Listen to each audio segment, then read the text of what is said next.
माशाअल्लाह माशाअल्लाह अल्लाह तुहानू सलामत रखे। आमीन। आ मेरे अहले सुन्नत व जमात भाइयो तुहानू मसला दस्सण वास्ते मैं इन्ना मुंड पिया बनना वा। अहले सुन्नत व जमात ओ ने जेड़े नबी दे सहाबा नाल भी प्यार करदे ने, नबी दी औलाद नाल भी प्यार करदे ने। सुभान अल्लाह। बेशक अहले सुन्नत व जमात नबी दे सहाबा नाल भी प्यार करदे ने, नबी दी औलाद नाल भी प्यार करदे ने, प्यार करदे ने। कल 3 रमजान मुबारक सुभान अल्लाह। ते होवे रमजान दा जुमा ते मैं ये गल ना करा ते गल हो के नहीं सकदी है, क्योंकि मैं अहले बैत दा नौकर आ। सुभान अल्लाह। बेशक नबी दी आल दा नौकर आ। बेशक।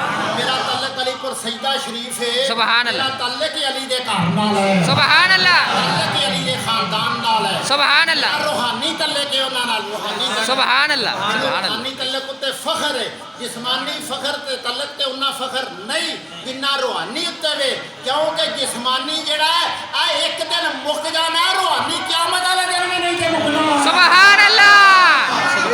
बेशक रूहानी क़यामत वाले दिन भी नहीं मुकना। नहीं मुकना।